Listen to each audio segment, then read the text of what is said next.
अवैध घुसपैठियों के खिलाफ राज्य सरकार की कार्रवाई गति पकड़ चुकी है। दरअसल गृह मंत्री विजय शर्मा ने इस मामले में पहले ही अधिकारियों को कड़ी कार्रवाई करने के सीधे निर्देश दिए हैं। सभी जिलों में एसटीएफ का गठन होना और घुसपैठियों के लिए डिटेंशन सेंटर बनाना इस अभियान की तेजी को दर्शाता है। हालांकि राज्य सरकार भी घुसपैठियों के खिलाफ लगातार कार्रवाई करने का दावा करती रही है, लेकिन घुसपैठियों पर होने वाली सियासत भी पुरानी है।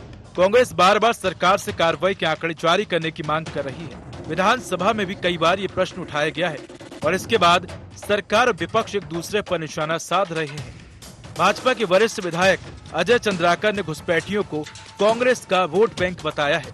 छत्तीसगढ़ में जो लोगों ने कागजात बनाया, जैसे बनाया, ये अवश्य जनता को बताना चाहिए, प्रशासन को, कि ये किसके कार्यकाल में कौन अधिकारी ने बनाया, जो 11 लोग हैं उसको। अब कांग्रेस को घुसपैठ करके जनसंख्यिकी असंतुलन पैदा करना वोट बैंक के समान है उसके लिए। अभी जिस तरह की सरकार बांग्लादेश में है, पाकिस्तान में है, घुसपैठिए की समस्या बड़ी समस्या है, लेकिन कांग्रेस के लिए वो वोट बैंक के समान है, इसलिए इनके बयानों पर कोई भरोसा नहीं किया जा सकता। भाजपा के वरिष्ठ विधायक अजय चंद्राकर का बयान सामने आने के बाद उप मुख्यमंत्री अरुण साव का बयान भी सामने आया। अरुण साव ने कांग्रेस को सीधी चुनौती देते हुए कहा कि पहले कांग्रेस अपने 5 साल के कार्यकाल के आंकड़े साझा करे। उन्होंने अपने 5 साल के सरकार के कार्यकाल के आंकड़े प्रस्तुत कर दें कि उन्होंने क्या कार्यवाही की, चाहे धर्मांतरण पे, चाहे जो बांग्लादेशी हैं उन पर। पहले वो अपना रिपोर्ट कार्ड प्रस्तुत करें। हम तो लगातार कार्यवाही कर रहे हैं, ये दिख भी रहा है कि कार्यवाही हो रही है। राज्य में कानून व्यवस्था को बिगाड़ने वालों पर, असंदिग्ध रूप से यहाँ रहने वालों पर जीरो टॉलरेंस की नीति सरकार की है और उस पर ठोस और मजबूत कार्यवाहियां लगातार हो रही है। विधानसभा सत्र के दौरान अवैध घुसपैठियों का मामला राजनीतिक दलों के बीच बहस का मुद्दा बना। कांग्रेस विधायकों ने बार बार सरकार से आंकड़े मांगे, लेकिन जवाब नहीं मिलने पर सियासत की शुरुआत हुई। दरअसल भाजपा ने भी विपक्ष में रहते हुए ये मुद्दा उठाया था, लेकिन उस दौरान कांग्रेस की सरकार ने भी मामले में पूरी तरह कार्रवाई नहीं की। लेकिन अब इसे लेकर बहस गर्मा गई है। वहीं कांग्रेस प्रदेश अध्यक्ष दीपक बैज ने भी भाजपा पर निशाना साधा है। भाजपा विधायक अजय चंद्राकर के बयान पर दीपक बैज ने कहा कि अपनी असफलता का ठीकरा कांग्रेस पर ना फोड़ें।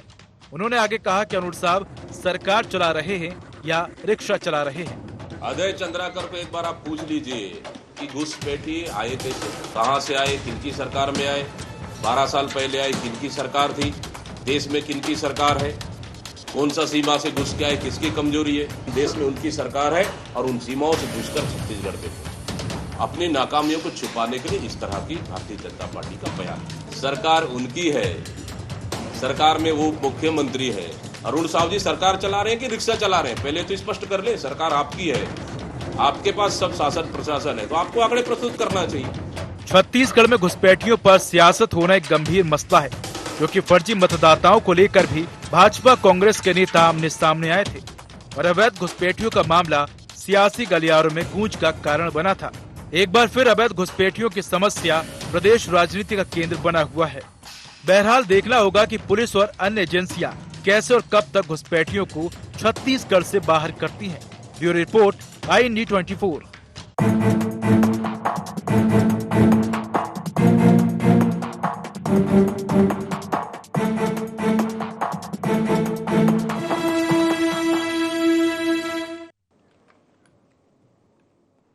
नमस्कार, IND गोहार देख रहे हैं आप और मैं हूं आपके साथ प्रभात पांडे। घुसपैठियों पर घमासान। जी हां, पहलगाम आतंकी हमले के बाद भारत सरकार देश के राज्यों में छिपे अवैध घुसपैठियों पर शिकंजा कस रही है।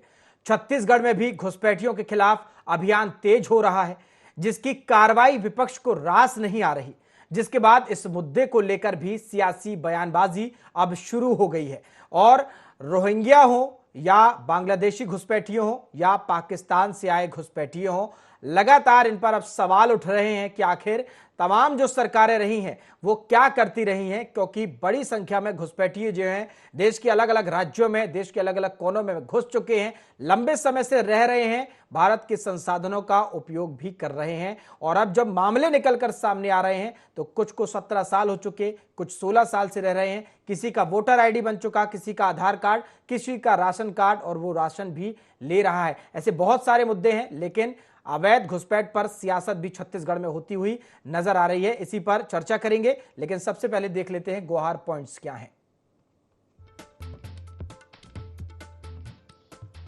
छत्तीसगढ़ में कब थमेगी अवैध घुसपैठ? पुलिस कैसे कस रही घुसपैठियों पर शिकंजा? क्या एसटीएफ के गठन के बाद कम होगी घुसपैठ? क्यों एक दूसरे पर आरोप लगा रही बीजेपी कांग्रेस? तो देखिए, ये कुछ अहम पॉइंट्स हैं और अहम सवाल हैं।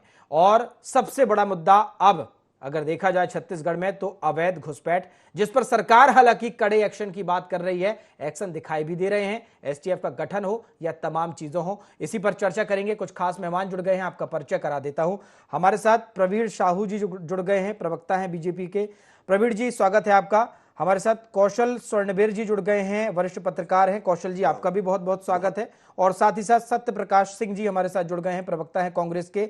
सत्य प्रकाश जी, आपका भी बहुत बहुत स्वागत है। और चर्चा की शुरुआत प्रवीण जी आपके साथ ही कर रहा हूं, चूंकि अब छत्तीसगढ़ में देखा जाए तो सरकार जो है अवैध घुसपैठ को लेकर कार्रवाई करती हुई दिखाई पड़ रही है, लेकिन अभी मौजूदा स्थिति क्या है? आरोप प्रत्यारोप जो है उस पर तो चर्चा की ही जाएगी, लेकिन मैं सबसे पहले यही सवाल करूंगा कि वर्तमान में जिस तरह से बड़ी संख्या में अवैध घुसपैठ के मामले जो हैं चल रहे हैं छत्तीसगढ़ में, बांग्लादेशी घुसपैठियों हो, रोहिंग्या हो या पाकिस्तानी घुसपैठियों हो, लगातार धरपकड़ उनकी जारी है। अभी क्या स्थिति है?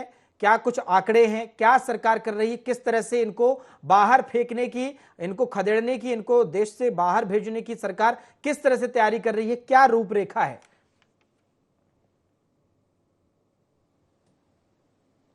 देखिए, सबसे पहले भारत माता की जय कहूंगा। आपके सम्मानित चैनल के सभी दर्शकों को नमस्कार और प्रणाम। देखिए, हमारी सरकार, देखिए ये थोड़ा इको कम कराइएगा। देखिए, महत्वपूर्ण विषय और ये विषय राष्ट्रीय सुरक्षा से जुड़ा हुआ है और निश्चित रूप से हमारी सरकार प्रतिबद्धता पूर्वक कार्य कर रही है। और लगातार आप देखेंगे, चाहे मैं अगर आंकड़े गिना दूं आपको, चाहे डेट वार अगर कुछ चीजें बताऊं, चाहे वो 4 जून की घटना हो, चाहे वो 17 मई की घटना हो, 19 मई की घटना हो, 21 मई की घटना हो, 28 मई की घटना हो, लगातार हमारी पुलिस संवेदनशीलता रखते हुए लगातार कार्यवाही कर रही है। जो भी व्यक्ति अवैध रूप से यहाँ पर निश्चित रूप से रह रहे हैं, उन पर हम लगातार कार्रवाई करें, एक्शन हो रही है। और आपके प्रमुख चैनल पर मैं बताना चाहूंगा कि हमारी जो सरकार है लगातार कई जिलों में, थाना में विशेष कैंप लगाकर जो भी संदिग्ध है उनके हम कागजों की जांच कर रहे हैं। तो निश्चित रूप से जो भी संदिग्ध पाए जा रहे हैं उन पर कार्रवाई लगातार हमारी सरकार कर रही है। और जब भी अच्छा काम करता कोई हमारी सरकार काम करती है, जो विषय राष्ट्रीय सुरक्षा से जुड़ा हुआ है, तो कांग्रेस को इस बात पर आपत्ति होती है। आपने अपने कार्यकाल में कुछ भी किया ही नहीं, लेकिन आप हमारे कार्यकाल में देखिए, लगातार हर 2-4 दिन में आपको ऐसी खबरें दिख जाएगी कि जब भी कोई व्यक्ति जहां पर भी संदिग्ध पाया जाता है वहां पर पुलिस कार्रवाई करती है। कांग्रेस ऐसे व्यक्ति को संरक्षण देती थी क्योंकि उनके वोट बैंक होते थे। हम निश्चित रूप से राष्ट्रीय सुरक्षा के विषय पर कोई समझौता नहीं करेंगे और हमारे लिए राष्ट्र का हित सर्वोपरि है, इसलिए राष्ट्र हित को सर्वोपरि रखते हैं। हमारी पुलिस बहुत अच्छा काम कर रही है और आदरणीय गृह मंत्री ने भी कह दिया है कि प्रत्येक जिले में हम स्पेशल टास्क फोर्स यानी एसटीएफ के हम निर्माण करेंगे। इसके माध्यम से गहन जांच होगी जो चल रही है, वो आगे और विस्तार रूप में काम करेगा। प्रवीण जी, लेकिन समस्या यह है कि जागी है सरकार, और सरकार कोई भी हो, मैं किसी विशेष सरकार की बात नहीं कर रहा हूं, चाहे वो कांग्रेस की रही हो या आज आप सरकार में है, सरकार जागी है और इसे अब वाकई में मुद्दा समझा जा रहा है। क्योंकि जैसा आप बता भी रहे हैं कि राष्ट्रीय सुरक्षा से जुड़ा हुआ ये मुद्दा है, लेकिन सवाल ये है कि क्या इसको लेकर आप आंकड़े जारी करेंगे? क्योंकि विपक्ष जो है लगातार पूछ रहा है कि आखिर स्थिति क्या है, कितने घुसपैठिए पकड़े गए हैं, कितने घुसपैठिए वर्तमान में हैं। कुछ आंकड़ा है सरकार के पास? कोई सार्वजनिक कार्रवाई ये आंकड़े जो है जारी किए जाएंगे? क्योंकि कार्रवाई इक्का दुक्का तो ये होती रहती है जैसे जैसे आपको पता चलेगा, लेकिन इसको लेकर विस्तृत रूप में क्या किया जा रहा है और क्या आंकड़े सरकार जारी करेगी इसको लेकर? देखिए, वर्तमान में आने वाले समय पर हमारे यहाँ मानसून सत्र होने वाला है। निश्चित रूप से इस विषय को भी हम जब भी प्रश्न उठेगा तो रख देंगे, और अगर हमारे जितने भी पुलिस के जो बड़े आला अधिकारी हैं उसको भी समय समय पर जानकारी रखते हैं। तो निश्चित रूप से आने वाले समय पर ये जानकारी प्रमुखता से बहुत ही विस्तार पूर्वक रख दी जाएगी। लेकिन जो प्रमुख विषय मैं आपके सामान्य चैनल पर रखना चाह रहा हूं कि देखिए, सरकार की मंशा क्या है कि कोई भी व्यक्ति जो अवैध रूप से इस प्रदेश में रह रहा हो, निश्चित रूप से उसको इस देश में कहीं स्थान ना मिले। और देखिए, महत्वपूर्ण चीज आपके चैनल पर दोबारा कहूंगा कि देखिए, जो अवैध रूप से रह रहे हैं उनको यहां पर शरण देने में जिन जिन लोगों ने सहायता की, चाहे वो जो ठेकेदार हो या जिन ऐसे लोगों ने जिनको फर्जी दस्तावेज बनाने में सहयोग किया हो, ऐसे प्रत्येक व्यक्तियों के भी हम छानबीन कर रहे हैं और उन पर को हम कड़ी से कार्रवाई करें। मैं ये जानना चाह रहा हूं कि क्या अभी कोई आंकड़े हैं कि अभी तक, क्योंकि पहलगाम हमला हुआ इसके बाद से लगातार इस मामले में कार्रवाई तेज हुई, हालांकि मुद्दा पुराना था, लेकिन क्या कोई आंकड़े हैं कि इतने जो घुसपैठिए हैं इस जिले में इतने हैं, इनकी पहचान कर ली गई है, इतनों को डिटेंशन सेंटर भेज दिया गया है और इसके अलावा इतनों को बाहर कर दिया गया है, क्या कोई आंकड़े हैं?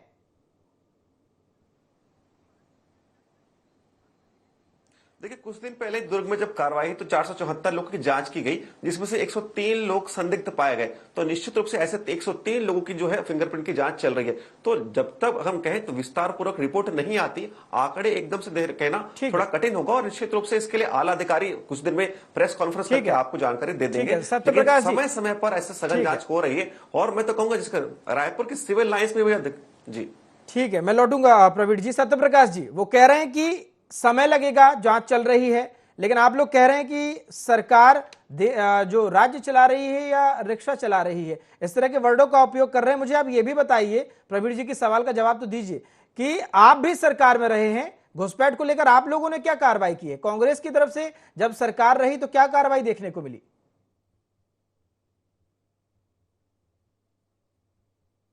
दो तीन बातें मैं बहुत महत्वपूर्ण बात बोलना चाहता हूँ।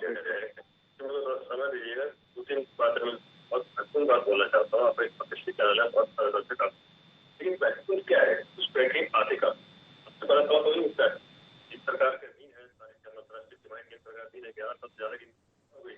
और अगर वो रायपुर तक मतलब छत्तीसगढ़ देखे तो अंतर्राष्ट्रीय सीमा से लगता भी नहीं, हजारों किलोमीटर दूर है, रायपुर में आज आपके पास जा रहे हैं।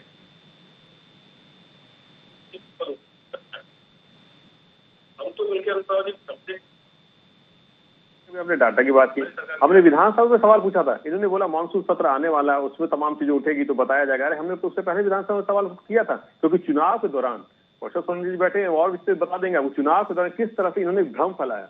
इनके उस समय डाटा था कि कवर्धा जिले में इतने हैं, उस जिले में इतने हैं, उस जिले में इतने, उन्होंने तमाम डाटा प्रस्तुत कर दी थी चुनाव में, प्रचार में लोगों के बीच भ्रमित कर दिया था, हजारों की संख्या बता दी थी। मगर 1.5 साल से ज्यादा की इनकी सरकार होगी, 100 लोगों को भी अगर इन्होंने बांग्लादेश, ठीक है, आपने विधानसभा में सवाल किया था, ये ज्यादा अच्छा होता कि अगर आप अपना डाटा देते कि हमने इतने घुसपैठियों को पकड़ा है, इतनों को बाहर किया, इतनों को डिटेंशन सेंटर में भेजा, आपने कितने किया। अगर आप अपना आंकड़ा देते हुए सवाल पूछते तो ज्यादा प्रभाव पड़ता। मैं आपसे पूछना चाह रहा हूं कि आपने क्या किया है इस पर? मैं वही बता रहा हूँ। देखिए, अभी इन्होंने दुर्ग का मामला बताया, 103 कितने, एक भी लोग संदिग्ध नहीं है, सबको पुलिस ने छोड़ दिया है। उनका राशन कार्ड, आधार कार्ड सब तमाम से बांग्लादेश की सीमा पर हमारे बंगाल के वो स्थानीय निवासी थे, तो एक भी लोग नहीं पड़ा। हमारे समय में आप बात की, हमने भी कार्रवाई की थी, वहां पे एक संदिग्ध मिला, उसकी कार्रवाई, उसकी कागजों की जांच हुई। हमारी पुलिस भी दूसरे राज्यों तक भी गई, वहां के पुलिस से उन्होंने संपर्क साधा कि इनका आधार कार्ड जो एड्रेस जो दिया है वो सही है कि नहीं है, तमाम जो उन्होंने वो लेकिन बीजेपी कह रही जब भी कार्रवाई होती है तो कहीं मानवाधिकार हो या तमाम चीजों को लेकर कांग्रेस के पेट में दर्द होने लगता है। सबसे पहले कांग्रेस को तकलीफ होती है, क्योंकि ये अवैध जो घुसपैठिए हैं ये कांग्रेस का वोट बैंक है। प्रभात जी, मैं एक और महत्वपूर्ण बात वही बोलना चाह रहा था कि देखिए, ये कभी भी घुसपैठी वाले बता नहीं पाएंगे। इतना बड़ा हमला हो जाता है पहलगाम में, 4 आतंकवादी आते हैं, हमारे देश के लोगों को गोलियों से छलनी करके चले जाते हैं। आज तक वो 4 आतंकवादियों की जानकारी नहीं बता पाए हैं। देश को ये नहीं हमारे केंद्र सरकार बता पाई है कि कहां से उड़ के आए हैं, कि नदी से आए हैं, कि पाताल से आए हैं, कि ऊपर आकाश से नीचे गिरे थे, कहां से। आज तक वो 4 आतंकवादियों के बारे में अगर ये नहीं बता पाए तो आप सोच लीजिए स्थिति क्या है। तो ये रोहिंग्या और ये तमाम चीज क्या करेंगे। और मैं प्रभु जी आपको बहुत ही चौंकाने वाला आंकड़ा मैं आपको बताऊंगा। अभी अगर मैं बात करूं सत्यप्रकाश जी, उन 4 आतंकवादियों को भेजने वालों का क्या हाल हुआ है ये तो पूरे देश ने देखा ना, आप लोगों ने भी देखा ना। जिसने उनको भेजा, जिसने पाला पोसा, इस लायक बनाया कि वो भारत में आके और भारत के नागरिकों पर हमला करें, उनकी आकाओं का क्या हाल हुआ ये तो सबने देखा ना। आज जी वो हमारी सैन्य शक्ति है, वो हमारी सैन्य शक्ति, हम भी उसको सल्यूट करते हैं, सलाम करते हैं, मगर वो 4 आतंकवादी कहाँ है, वो महसूस वाला आज भी खड़ा हुआ है। वो एक अलग विषय, एक अलग विषय। एक चीज, दूसरी चीज देखिए, मैं एक तो महत्वपूर्ण आंकड़ा को बताना चाहूंगा। सबसे ज्यादा अगर बांग्लादेशी रोहिंग्या कहिए तो आपको मालूम है कहाँ है? वो जम्मू में पिछले 4-5 सालों में 10,000 से ज्यादा है। ये इनकी खुफिया रिपोर्ट है खुद इनकी सरकार की, और वहाँ केंद्र शासित प्रदेश है वो, और पिछले 4-5 सालों में है, तो मतलब 11 साल से इनकी सरकार है। तो जम्मू तक अगर रोहिंग्या बांग्लादेशी पहुंच गया तो आप समझ लीजिए कि देश में हालात क्या है। आप सुनाए नहीं सुरक्षित कर पा रहे। पश्चिम बंगाल का भी नाम ले लीजिए, पश्चिम बंगाल में भी बांग्लादेशी घुसपैठी सबसे ज्यादा घुसपैठ तो वहां से भी होती है। आज जम्मू कश्मीर का नाम ले रहे हैं, पश्चिम बंगाल का नाम नहीं ले रहे हैं आप, उसका नाम भी ले लीजिए। मैं तो बोल रहा हूँ पश्चिम बंगाल हो, कोई भी प्रदेश हो, मगर उसकी अंतर्राष्ट्रीय सीमाएं सुरक्षित करने का जिम्मेदारी किसके पास है? अगर पश्चिम बंगाल में भी है तो उस पर भी कार्रवाई होनी चाहिए। हम तो बोल रहे हैं, मगर आप इससे नहीं दूर भाग सकते। सत्यप्रकाश जी, जो सीमावर्ती राज्य में जो सरकार है वर्तमान में, सरकार अगर शह देगी, सरकार घुसपैठ को समर्थन करेगी या उस पर कोई कार्रवाई नहीं करेगी, तो फिर ऐसे में केंद्र सरकार के पास कितने विकल्प रह जाते हैं? फिर तो सीमावर्ती राज्य से घुसकर ये भारत के अन्य राज्यों में घुसते हैं और 16-16, 20-20 साल से रह रहे हैं। भारत देश के संसाधनों का वो उपयोग कर रहे हैं, देश पर बोझ बन के बैठे हैं। नहीं, बॉर्डर सुरक्षित करने की जिम्मेदारी किसकी है? वो जो एजेंसी है जो वहाँ सिक्योरिटी जो करती है वो किसके अधीन आती है? ये खुफिया एजेंसी किसके अधीन आएगी? तमाम चीज किसके अधीन आएगी? केंद्र सरकार के अधीन आएगी। अंतर्राष्ट्रीय मामला किसके अधीन आएगा? तो ये विफलता आपकी है, और आप कांग्रेस के ऊपर या दूसरी जो विरोधी पार्टी उसके ऊपर आप ठीकरा मत फोड़िए। आपकी अपनी नाकामी है। आप खुद बोल रहे हैं कि 10 साल 11 साल से फंसे हुए हैं, तो 10-11 साल से सरकार किसकी है? वो बांग्लादेशी अगर यहाँ रायपुर तक आ गए तो किसकी नाकामी है? इसलिए हम बोल रहे हैं, अरे आप आतंकवादियों को नहीं बता पाते हैं, तो आप अगर बांग्लादेशी रोहिंग्या अगर आके बस गए तो आपको जानकारी कहां से लगेगी? सर, आप इतनी जो गंभीर विषय है, घुसपैठ हो गई, तमाम चीजें हो गई, लेकिन सवाल यह है कि राज्य सरकारें क्या कर रही हैं? ठीक है, अगर कहीं बाय चांस कहीं लूप होल हुआ, कहीं कोई घुसपैठ हो गई है, आके बस गए हैं, एक समय था वो, लेकिन वर्तमान में जो परिस्थितियां बन रही हैं, राष्ट्रीय सुरक्षा को लेकर हो, पहलगाम जैसे बड़े बड़े आतंकी हमले हो रहे हैं, इसको लेकर हो, कहीं ना कहीं राज्य सरकारों की जिम्मेदारी तो है ना, क्योंकि सेना अपनी ड्यूटी तो कर रही है वहां पर। ठीक है, मैं लौटूंगा आपके पास। कौशल जी, आपसे यही सवाल है कि जिस तरह से फिलहाल छत्तीसगढ़ में घुसपैठियों को लेकर जो कार्रवाई चल रही है, क्या आप सहमत हैं? यह जो पारदर्शिता से जिस तरह से कार्रवाई चल रही है, ये उचित है या कुछ और भी बेहतर करने की जरूरत है? कोई ऐसा एक्शन लेने की जरूरत है ताकि ये जो समस्या है इसे छत्तीसगढ़ ही नहीं देश के साथ जो है देश से पूरी जड़ से समाप्त से किया जाए? पांडे जी, देखिए, निश्चित तौर पर आपने जो सवाल उठाया काफी महत्वपूर्ण है, और जिस तरह की जो कार्रवाई है, ये जब भारत पाकिस्तान के बीच जो पहलगाम आतंकी हमले के बाद जो घटना हुई, उसके बाद से सामने आया कि देश में जितने भी घुसपैठी हैं उनको 24 घंटे के भीतर और 7 दिन के भीतर उनको देश छोड़ने के लिए कहा गया था। और यही वजह है कि आप देखेंगे बहुत सारे प्रदेशों में इस तरह की कार्रवाई हुई है। छत्तीसगढ़ में इसको लेकर एसटीएफ का गठन भी किया गया है। जिस समय बात सामने, उस समय रायपुर पुलिस की ओर से एक आंकड़ा जारी किया गया था कि लगभग 2000 ऐसे हैं जो बांग्लादेश और पाकिस्तान से आकर यहाँ बसे हुए हैं और छत्तीसगढ़ और जो आसपास के जिले हैं वहां पर रह रहे हैं। तो अब ऐसे लोगों का आप देखेंगे कि किसी न किसी टूरिस्ट वीजा पर कोई आता है, कोई इलाज के नाम से वीजा लेके आता है, और ऐसे लोगों का वीजा लगभग खत्म हो गया है। तो बहुत सारे ऐसे लोग भी जो वीजा लेकर आते हैं और वापस नहीं लौटते। तो आप घुसपैठिए किसको बोलेंगे? जो अवैध तरीके से आया उसको बोलेंगे, फिर जो वीजा लेकर आया उनका जिनका वीजा समाप्त हो गया उनको बोलेंगे? तो दो तरह की चीजें हैं। तो इसमें समझने वाली बात होगी कि बहुत सारे मामलों में आप देखेंगे कि दो मुही वाली बात होती है। मुझे ऐसा लगता है कि इसमें स्पष्ट होना चाहिए कि आखिर जो लोग अवैध तरीके से रह रहे हैं, यदि उनका वीजा खत्म हो गया तो क्या वो अवैध है? क्या वो यदि राशन कार्ड बनाए, जैसे बांग्लादेशी के मामले में जो राशन कार्ड अपना आधार कार्ड सब बना के आ रहे हैं 17 साल से। 17 साल किसको बोलते हैं? कोई यदि 7 महीने की बात हो, 6 महीने की बात हो, समझ में आता है घुसपैठ करके कोई रह रहा है, लेकिन इतने लंबे समय तक यदि कोई व्यक्ति रह रहा है और यहाँ के छत्तीसगढ़ की शासन की योजनाओं का, केंद्र और राज्य की योजनाओं का लाभ ले रहा है, राशन कार्ड से राशन ले रहा है, आधार कार्ड से अपना बहुत सारे काम कर रहे हैं, तो क्या ऐसे लोगों के ऊपर जो कार्रवाई की जा रही है इसके पीछे जो असली वजह है उसको समझा जाना चाहिए। और ये भी पता करना चाहिए कि ऐसे लोगों के साथ कितने ऐसे लोग हैं जो छत्तीसगढ़ में आकर बसे हुए हैं। ये तो सिर्फ दुर्ग में पकड़ा गया है, रायपुर में पकड़ा जा रहा है, आसपास की जगह, और बस्तर के आप देखेंगे बहुत सारे ऐसे अंदरूनी इलाके जहाँ पर बाहर से लोग आकर रह रहे हैं। क्या उनकी पहचान की जा रही है? एसटीएफ का जो गठन किया गया, मुझे ऐसा लगता है कि एसटीएफ को ये देखना चाहिए कि बाहर से कौन कौन से जिले में कितने लोग आके रहे हैं, क्योंकि जो स्थानीय रहवासी, कौशल जी, घुसपैठ का जो मुद्दा है ये कानून व्यवस्था का ज्यादा है कि अब ये राजनीतिक एजेंडा, राजनीतिक मुद्दा ज्यादा बन गया है? पांडे जी, ये होना तो ये कानून व्यवस्था का मुद्दा चाहिए, लेकिन जिस तरह से बातें चल रही है पूरे देश में, अब ये राजनीतिक मुद्दा बन गया है घुसपैठ। क्योंकि कानून व्यवस्था को लेकर इसको सवाल उठाया गया था कि देश की सुरक्षा से, आंतरिक सुरक्षा से जुड़ा मामला है, उसको लेकर ये सवाल उठाया गया था और केंद्रीय गृह मंत्रालय की ओर से निर्देश जारी हुआ था कि जो भी घुसपैठ किए हैं उनको बाहर निकाला जाए।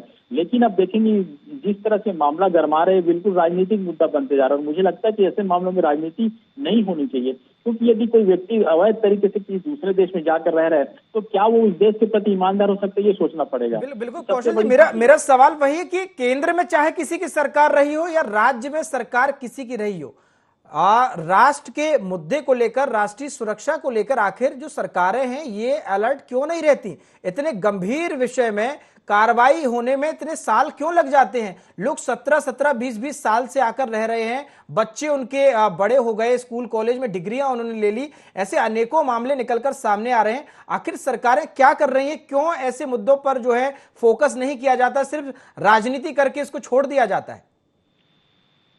निश्चित तौर पर आपने बिल्कुल जायज सवाल कहा है, राजनीति करके इसको छोड़ दिया जाता है। इस बहस के बाद ही मुझे लगता है कि इस पर शायद बात हो। लेकिन आप देखेंगे जो बाहर से जो लोग आते हैं वो सबसे पहले अपना राशन कार्ड बनाते हैं, क्योंकि वो उस जगह पर अपना स्थायी निवास पक्का करना चाहते हैं। राशन कार्ड के आधार पर स्थायी निवास, जाति, बहुत सारे प्रमाण पत्र बनाते हैं। तो मुझे ऐसा लगता है यदि कोई व्यक्ति बाहर से आ रहा है, जब तक उसकी पूरी पड़ताल ना हो, स्थानीय जनप्रतिनिधि चाहे पार्षद हो, पंच हो, सरपंच हो या जो भी हो, उसको ये देखना चाहिए कि जो व्यक्ति उसके पास आवेदन में दस्तखत कराने आ रहा है, क्या वो इंडिया का है, छत्तीसगढ़ का है या कहीं बाहर से आया है, ये देखना चाहिए सबसे पहले। इसको सिर्फ राजनीति, लोग अपने वोट बैंक के लिए मुझे लगता है कि आप किसी को यहाँ पर बसा देंगे और फिर बाद में आप उसको निकालेंगे, तो ये मुझे लगता है जायज नहीं है। क्योंकि इसको तो पहले ही पड़ताल की जानी चाहिए ना कि जो व्यक्ति बाहर से आया है। आपके कौशल जी लौटूंगा मैं, ठीक है। प्रवीण जी, सवाल यही है कि कांग्रेस कह रही है कि आप अपनी जो असफलताएं हैं उनका ठीकरा जो है कांग्रेस पर आप फोड़ रहे हैं। आपकी अगर बात करें, आज आप छत्तीसगढ़ में शासन कर रहे हैं, सरकार आज आपकी है। कुछ समय पहले कांग्रेस की थी, 5 साल उन्होंने चलाई, लेकिन उसके पहले भी आप ही थे। अगर 16-16 साल से कोई व्यक्ति पकड़ में आ रहा है कि वो 16 साल से रह रहा है छत्तीसगढ़ में अवैध तरीके से, तो ये जिम्मेदारी तो कहीं ना कहीं आपकी भी है ना?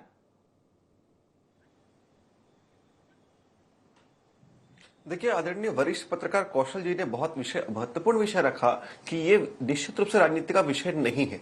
वर्तमान में देखेंगे कि हमारी सरकार तो लगातार काम कर रही है और महत्वपूर्ण काम जो राष्ट्रीय सुरक्षा से अगर जुड़ा है, अगर इस पर कांग्रेस प्रश्न उठा रही है तो निश्चित रूप से कांग्रेस की मंशा ये है कि राष्ट्रीय सुरक्षा में कहीं ना कहीं उनका ध्यान नहीं है। मैं इनसे पूछना चाहता हूं कि मैंने तो हाल फिलहाल के डेट बता दिए, चाहे वो 4 जून का डेट हो, 17 मई का डेट हो, 19 मई का डेट हो, 21 मई का डेट हो या 28 मई का डेट हो, लगातार हमारी राज्य सरकार बहुत काम कर रही है।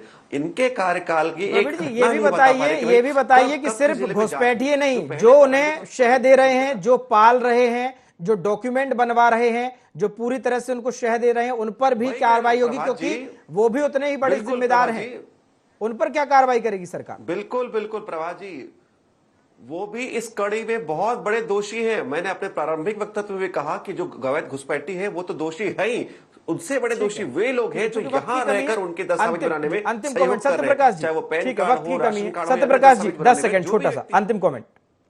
आज एक चीज बोलूंगा कि बार कांग्रेस आरोप लग रहा है, अरे देश अगर आज सुरक्षित है ना तो कांग्रेस की नीति की वजह से, देश अगर आज मजबूत है तो कांग्रेस की नीति की वजह से, देश समृद्ध है तो कांग्रेस की नीति की वजह से। आपने 11 साल में किया क्या है? ना आतंकवाद के खिलाफ आपके साथ कोई देश खड़ा हुआ, रोहिंग्या बांग्लादेशी अंदर घुस जा रहे हैं, आप बेरोजगारी चरम पर है, महंगाई चरम पर है, देश की जितनी एजेंसियां है वो किस तरह से काम कर रही है, किस तरह आप सरकारी सुरक्षा को बेच रहे हैं, तो देश को कमजोर कर रहे हैं 11 साल से, और आप हमारे को सिखाएंगे राष्ट्रीय सुरक्षा और राष्ट्र को कैसे चलाना है। ये देखिए, कांग्रेस की वजह से आज देश समृद्ध हुआ है और पब्लिक भी जानती है, जनता जानती है कि कांग्रेस ने क्या दिया है, गरीबों से लेकर तमाम जो पिछड़े वर्ग है सबको कांग्रेस ने क्या दिया, क्या मिला है। हम विपक्ष के आते हुए आज भी सरकार के साथ है, मगर आप सही कदम उठाइए। आप मुझे ये बताइए अभी जो कार्रवाई सरकार कर रही है, कांग्रेस साथ में है, इससे भी अगर कड़ी कार्रवाई की जाती है घुसपैठियों को लेकर तो हो हल्ला कांग्रेस तो नहीं मचाएगी?